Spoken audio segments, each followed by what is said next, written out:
Bonjour frères et sœurs et bon dimanche à vous. J'espère que vous avez passé un agréable week-end. Le thème que nous allons développer ce matin est intitulé Le mystère de la naissance d'eau et d'esprit. Le mystère de la naissance d'eau et d'esprit. Mystère, pourquoi? Mystère, en fait, lorsqu'on parle de mystère, lorsque quelque chose est caché, lorsque quelque chose n'est pas vulgaire, lorsque quelque chose n'est pas la compréhension de tout le monde. Parce qu'aujourd'hui, ce que nous constatons, c'est que dans des églises bâtiments, parce qu'il y a deux types d'églises. Il y a des églises spirituelles, c'est des congrégations et des assemblées spirituelles. Et il y a des églises bâtiments que les hommes ont créées, les hommes ont bâti. Et dans ces églises, on enseigne que la nouvelle naissance, en fait, parce que lorsqu'on parle de la naissance d'eau et d'esprit, c'est la nouvelle naissance. Que la nouvelle naissance se fait par le baptême. Que dès que tu es baptisé dans une église, tu es né de nouveau. C'est ce qu'on enseigne de partout. Mais nous allons voir ce matin que tout cela n'est pas biblique. C'est juste des gens qui n'ont pas la maîtrise des Écritures. Parce que pour avoir la maîtrise des Écritures, il faut être enseigné par le Saint-Esprit. Et pour être enseigné par le Saint-Esprit, il ne faut pas avoir qu'on appelle ça, il ne faut pas avoir un parti pris en fait. Pourquoi? Parce que Jean 7, le verset 18 déclare que celui qui parle au nom de son propre chef cherche sa propre gloire. Mais celui qui parle au nom de son maître, celui-là est vrai, il n'y a point d'injustice en lui. Ça veut dire que lorsque tu parles déjà au nom d'une église, au nom d'un titre, où tu défends un titre, ça devient très dangereux. Pourquoi? Parce que tu vas conduire les gens vers toi, soit pour l'intérêt de ton église, ou alors pour défendre le titre que tu as. Et c'est ce que Yoshua Amash a dit ici, que mais celui qui parle au nom de son maître, il est vrai, il n'y a point d'injustice en lui, il ne peut pas mentir, il va mentir par rapport à quoi? Qu'est-ce qu'il aura à gagner? Donc ce matin, nous allons développer ce mystère, qui est un grand mystère, le mystère de la nouvelle naissance. Et pour commencer, définissons d'abord les termes naître d'eau et d'esprit. Pour une meilleure compréhension du thème de ce dimanche matin. Naître ici veut dire venir au monde, sortir de terre. Ensuite, nous avons esprit, qui renvoie ici au Saint-Esprit, car il y a plusieurs types d'esprit. Ça, il faut pas l'oublier. Il y a plusieurs types d'esprit dans ce monde. Mais l'esprit que nous parlons ici ce matin, c'est le Saint-Esprit. Quand est-ce qu'on dit qu'un esprit est saint? Un esprit est saint lorsqu'il est pur, lorsqu'il est sans tache, lorsqu'il est sans souillure, lorsqu'il est rattaché exclusivement à Dieu. Lorsque, dès l'instant où le Seigneur te l'accorde, tu es quelqu'un qui n'a pas de prix à payer. En fait, c'est ce que ça veut dire. Parce qu'il y a des esprits où il y a des prix à payer. Il y a des esprits qui se nourrissent de ceci ou de cela. Le Saint-Esprit n'a pas besoin de ça. Le Saint-Esprit n'a pas d'amis en fait. Ça veut dire que même toi qui possèdes cet esprit, il sera pur avec toi. Ça veut dire qu'il va te conduire. Il va te réprimander, il va te reprendre. Il n'a pas d'amis. Lui, il est là, c'est un consolateur en fait. C'est un paraclet, c'est quelque chose. Le Saint-Esprit, c'est un consolateur qui a pour but réconforter les enfants de Dieu, qui a pour but enseigner, guider. Donc, le Saint-Esprit, c'est l'émanation de la promesse du Seigneur à ses enfants. Parce que lorsque Yoshua Amash a quitté sur terre, il a dit, je ne vous laisserai pas orphelin, je vous enverrai le paraclet, l'esprit de vérité que le monde ne connaît point et ne peut recevoir. Mais cet esprit demeurera éternellement en vous. Jean 14, le verset 16. Alors, ce matin, nous allons commencer d'abord par un entretien exclusif qui a eu lieu dans les annales de la Bible entre Yoshua Amash, le Messie sauveur du peuple d'Israël, et Nicodème, un chef juif, qui est venu de nuit rencontrer le roi de gloire. Et cet entretien se trouve dans Jean 3, le verset à 8. Nous lisons très rapidement. Mais il y eut un homme d'entre les pharisiens nommé Nicodème, un chef des Juifs, qui vint lui auprès de Yoshua Amash de nuit et lui dit, Rabbi, nous savons que tu es un docteur venu de Dieu, car personne ne peut faire les miracles que tu fais si Dieu n'est avec lui. Et Yoshua Amash lui répondit, en vérité, je te le dis, si un homme ne naît d'eau, il ne peut voir le royaume de Dieu. Nicodème lui dit, comment un homme peut-il naître quand il est vieux? Peut-il entrer dans le sein de sa mère et naître? Yoshua Amash répondit, en vérité, je te le dis, si un homme ne naît d'eau et d'esprit, il ne peut entrer dans le royaume de Dieu. Ce qui est né de la chair est chair, et ce qui est né de l'esprit est esprit. Ne t'étonne pas que je t'ai dit qu'il faut que vous naissiez de nouveau. Le vent souffle là où il veut et tu entends le bruit, mais nul ne sait d'où il vient ni où il va. Il en est ainsi de tout homme qui est né de l'esprit. Nicodème lui dit, comment cela peut se faire? Yoshua Amacha lui répondit, tu es le docteur d'Israël et tu ne sais pas ces choses. Tu es le docteur d'Israël et tu ne sais pas ces choses. C'est ce que Yoshua Amacha va rétorquer à Nicodème. Cet entretien a beaucoup d'enseignements. Et nous voyons ici clairement le fossé qui existe entre celui qui est né de nouveau, celui qui est né du Saint-Esprit et celui qui n'a pas encore reçu l'Esprit de Dieu en fait. C'est ça c'est ce problème qu'on a eu ici. Ça veut dire que dans cet entretien, Nicodème n'avait pas encore la compréhension et l'intelligence renouvelée pour comprendre les mystères qui conduisent au royaume de Dieu. Alors, la question que nous nous posons à l'instant, c'est, individuellement, nous nous posons cette question à l'instant. Comment puis-je naître de nouveau moi aussi? Ou encore, je désire ardemment de tout mon cœur arriver à cette nouvelle naissance. Mais comment y parvenir? Ou alors, comment savoir si je suis déjà vraiment né de nouveau? Pour élucider cela, remontons plus haut dans les Écritures, dans Jean 3, le verset 3 à 7. Le Seigneur précise que si un homme n'est né de nouveau, il ne peut voir le royaume de Dieu. Et il ajoute, si un homme n'est né d'eau et d'esprit, il ne peut entrer dans le royaume de Dieu. Ce qui est né de la chair est chair, et ce qui est né de l'esprit est esprit. Ne t'étonne pas que je t'ai dit, il faut que vous naissiez de nouveau. Un tel mystère n'est pas facile à élucider. C'est même troublant. C'est même troublant. C'est ce qui a troublé Nicodème. Pourquoi? Parce que Nicodème s'est dit que ce mystère renvoyait peut-être au fait de rentrer dans le sein de sa mère et naître une seconde fois. C'est ça. Et bon nombre enseignent aujourd'hui dans leur église bâtiment que la naissance par l'eau ou bien la naissance d'eau se fait par le baptême physique. En fait, l'énigme sur la naissance par l'eau et la naissance de l'esprit est très simple. L'eau ici désigne la parole de Dieu, frères et sœurs. Et lorsque l'évangile, qui signifie bonne nouvelle, arrive à la conscience des pécheurs que nous sommes par la puissance du Saint-Esprit, et étant reçu par la foi dans l'âme, étant reçu avec fermeté, frères et sœurs, cela va produire une nature nouvelle, une nature jamais eue auparavant. Et il est à noter ici que la réception de la parole peut être le résultat d'une prédication, d'une lecture, et de mille autres façons que ce soit, car Dieu parle tantôt d'une façon, tantôt d'une autre. Et le principe ultime de cette nouvelle naissance est la foi. Et la foi ici, c'est la ferme assurance des choses qu'on espère. Une démonstration de celles qu'on ne voit pas. Et soulignons ici que la foi vient de ce qu'on entend. Et ce qu'on entend vient de la parole de Dieu. Romains 10, le verset 17. Ceci étant, la parole de Dieu ici représente cette eau propre à la nouvelle naissance.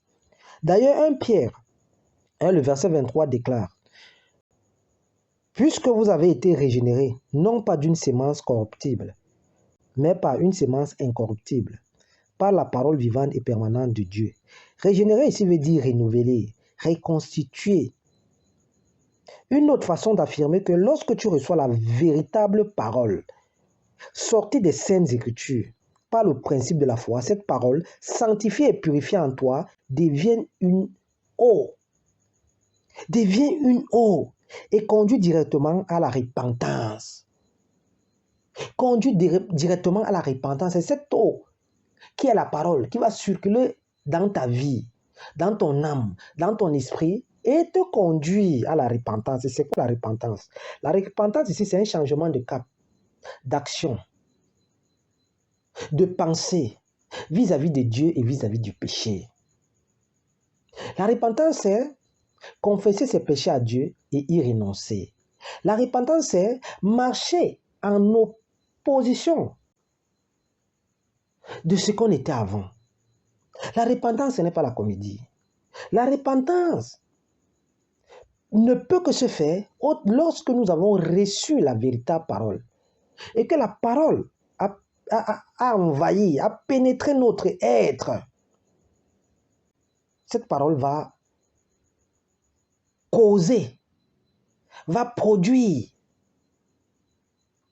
des effets incroyables. Et seule la parole a cette capacité. Je dis seule la parole. La parole de Dieu est une arme. La parole de Dieu conduit à la repentance. La parole de Dieu conduit au salut. La parole de Dieu conduit directement à éliminer les actes de la chair. La parole de Dieu a ce pouvoir. Dans le même ordre d'idée, Jean 1, le verset 12 à 13 déclare, « Mais à tous ceux qui l'ont reçu, à tous ceux qui croient à son nom, la parole de Dieu les a donné le béni enfants de Dieu, lesquels sont nés non du sang, ni même de la volonté de la chair, ni même de la volonté de l'homme, mais de Dieu. » Nous reprenons la lecture. Nous sommes dans Jean 1, le verset 12 à 13. « Mais à tous ceux qui l'ont reçu, à tous ceux qui croient à son nom, la parole de Dieu les a donné le pouvoir de devenir enfants de Dieu. » La parole de Dieu les a donnés. Donc, lorsque tu reçois la parole, elle te donne le pouvoir de devenir enfant de Dieu. Et lorsque tu deviens un enfant de Dieu, tu n'es plus né du sang. Tu n'es plus né de la chair. Tu n'es plus né de la volonté de tes propres parents même. Mais tu nais de Dieu exclusivement. Une autre façon d'affirmer que, au travers de la parole, lorsque nous la recevons avec foi, nous naissons non plus du sang, ni même de la chair, ni même de la volonté de l'homme, mais de l'Élohim d'Israël. En fait, c'est ça. En fait, c'est ça. La parole de Dieu nous met en symbiose. La parole de Dieu nous met en symbiose avec les Saintes Écritures, nous met en symbiose avec le Saint-Esprit, nous met en symbiose avec le roi de gloire Yeshua Mashiach. Seule la parole de Dieu a cette capacité. Seule la parole de Dieu a ce pouvoir. Mes frères et sœurs, est-ce que tu as déjà reçu la parole de Dieu en toi? Est-ce que la parole de Dieu a déjà envahi ton être? Est-ce que la parole de Dieu t'a déjà amené à te questionner? Est-ce que lorsque tu as reçu la parole de Dieu, est-ce que tu t'es interrogé? Est-ce que tu as regardé ta vie? Est-ce que tu as vu que la parole te parlait à toi? Si c'est le cas, c'est le Seigneur qui te parle. C'est le Seigneur qui te parle. C'est le Seigneur qui veut te récupérer. C'est le Seigneur qui veut que cette parole produise en toi une sémence incorruptible. Cette sémence qui va faire en sorte que le vieil homme va disparaître. Tu vas mourir en toi-même. Seule la parole de Dieu a cette capacité. Est-ce que tu as déjà reçu la véritable parole? Cette parole qui parle du péché. Cette parole qui parle de la corruption, cette parole qui parle des injustices, cette parole qui parle du royaume des cieux, cette parole qui a trait à la repentance, au salut. Est-ce que tu as reçu la parole? Alors si tu as reçu la parole, n'endurcis pas ton cœur, n'endurcis pas ton âme, n'endurcis pas ton corps. Laisse le Seigneur entrer dans ta vie au travers de la parole. Et ici, on ne te présente pas une église, bâtiment, une chapelle, bâtiment. Ici, l'église, ici, c'est l'église spirituelle. C'est une église que tu peux adorer ton Dieu partout. Car Matthieu 6, le verset 5 à 6 déclare, « Ne soyez pas comme les hypocrites qui prient debout dans des synagogues et dans des coins de rue pour être vus des hommes. Toi, lorsque tu pries, enferme-toi dans ta chambre, ton Père qui est dans le secret te le rendra. » Jean 4, le verset 23 à 24 déclare, « Mais l'heure vient, elle est déjà arrivée, où les vrais adorateurs, c'est Yeshua Mashiach qui parle ici, le roi de gloire. C'est un message important qu'il envoie à ses enfants. Que l'heure vient, elle est déjà là, où les vrais adorateurs adoreront le Père en vérité et en esprit, car c'est ces adorateurs-là que le Père désire. Car Dieu est esprit. Il faut que ceux qui l'adorent l'adorent en vérité et en esprit. Et pour cela, il faut que tu passes par la repentance. Il faut que tu passes par la réception de la parole et que la parole fasse son effet dans ta vie. Afin que tu sois libéré du péché. Afin que tu sois libéré du péché. Ensuite, le socle, ou bien le paroxysme de tout cela, c'est la réception du Saint-Esprit. Et le Saint-Esprit, seul le Seigneur peut te l'accorder. Aucun homme sur terre ne peut t'accorder le Saint-Esprit. Le Saint-Esprit, lorsqu'on dit saint, saint veut dire pur, sans tache, sans condition. Et dès que tu as le Saint-Esprit, tu commences à marcher en symbiose avec l'Élohim d'Israël.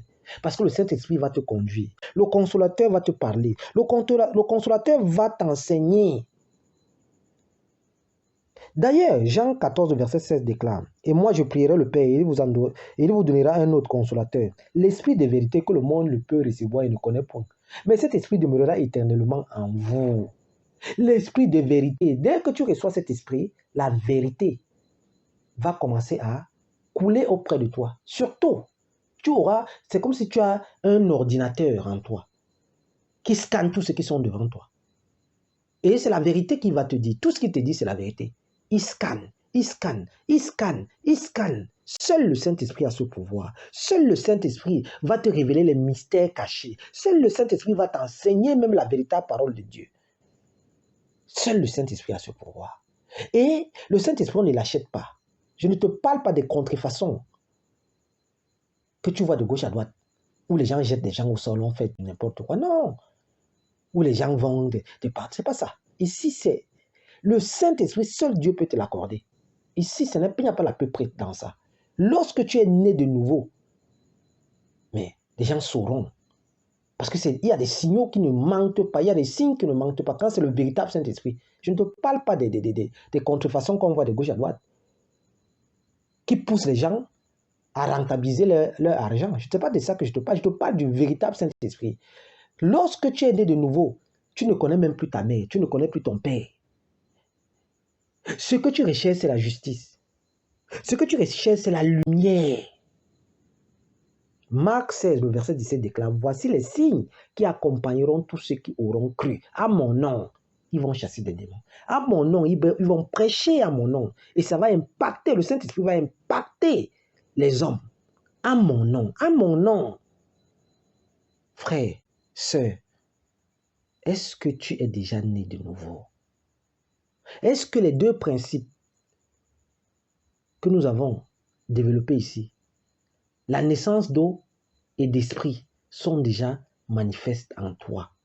Bon dimanche et bon début de semaine. Merci.